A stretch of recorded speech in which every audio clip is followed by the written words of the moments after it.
Hello everyone, আপনাদের সবাইকে স্বাগত জানাচ্ছি ক্রিক ট্রেনিং এর এই ভিডিওতে। মিচেল স্টার্ক দুর্দান্ত বোলিং করেছেন অস্ট্রেলিয়া এবং ইংল্যান্ডের মধ্যকার অ্যাশেজ সিরিজের প্রথম টেস্টে আমরা দেখেছি, এবং তিনি 10 উইকেট হোল পেয়েছেন এই টেস্টে, এবং এটা তার তৃতীয় 10 উইকেট হোল। দারুণ একজন বোলার, বাট মিচেল স্টার্কের কিছুটা আমরা যদি বিশ্লেষণ করি যে আগের যে কয়েকটা সিরিজ তিনি খেলেছেন বিভিন্ন দলের বিপক্ষে, খুব একটা ভালো সময় কিন্তু তিনি কাটাননি টেস্ট ক্রিকেটে। বাট এই টেস্টে আসলে দুইজন মেইন বোলার জশ হ্যাজেলউড এবং প্যাট কামিন্স তারা কিন্তু অনুপস্থিত ছিলেন, এবং যখনই আসলে একজন ভালো বোলারের কামব্যাক করা প্রয়োজন কিংবা দলের জন্য কিছু করা প্রয়োজন, সেই কাজটাই কিন্তু মিচেল স্টার্ক ডেলিভার করেছেন। প্যাট কামিন্স এবং জশ হ্যাজেলউডের অনুপস্থিতিতে তিনি আসলে অস্ট্রেলিয়া দলের বিধ্বংসী এবং মেইন বোলার হয়ে উঠলেন, যেহেতু স্কট বোল্যান্ড এবং ব্র্যান্ডন ডগেট তুলনামূলক অভিজ্ঞ প্লেয়ার কিন্তু মিচেল স্টার্কই ছিলেন স্কোয়াডে। সেই কারণেই কিন্তু অভিজ্ঞ বোলারের যে দায়িত্ব পালন করাটা উচিত সেই কাজটাই তিনি করেছেন। কি অসাধারণ বোলিং করলেন, এবং এই টেস্টে একটা রেকর্ডও হয়েছে, যেটা হচ্ছে প্রথম যে তিনটা innings, first innings, second innings এবং থার্ড ইনিংস, এই তিনটা ইনিংসে কোনো দলই আসলে রান না তুলেই একটা করে উইকেট হারিয়েছে।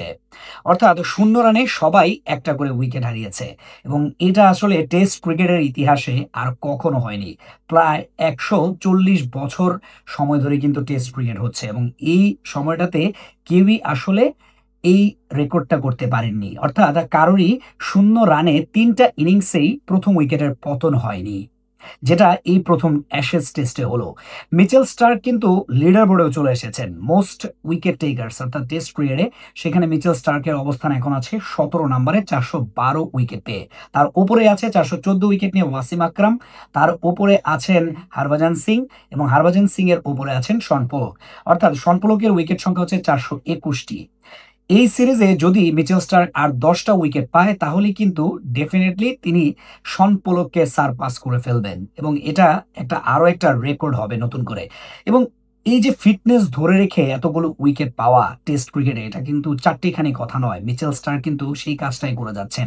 যদিও এটার জন্য আসলে একেবারে আইডল বলা যায় জিমি অ্যান্ডারসন, স্টুয়ার্ট ব্রড এদের মতো বোলারদেরকে। জিমি অ্যান্ডারসন 700-র উপরে উইকেট পেয়েছেন, স্টুয়ার্ট ব্রড 600-র উপরে উইকেট পেয়েছেন টেস্ট ক্রিকেটে, বাট মিচেল স্টার্কও কিন্তু কম যাচ্ছেন না। 412 উইকেট অলরেডি তার ঝুলিতে আছে। এখন দেখা যাক শেষ পর্যন্ত তিনি এই সিরিজে আসলে শন পোলককে সারপাস করতে পারেন কিনা। আজকের ভিডিও এ পর্যন্তই। ভিডিওটি যদি ভালো লাগে, যারা ইউটিউবে দেখছেন তারা চ্যানেলটিতে সাবস্ক্রাইব করবেন, ভিডিওটিতে লাইক দিবেন এবং কমেন্ট করবেন, এবং যারা ফেসবুকে দেখছেন তারা পেজটি ফলো করবেন, ভিডিওটিতে লাইক দিবেন, কমেন্ট করবেন এবং শেয়ার করবেন। ধন্যবাদ সবাইকে।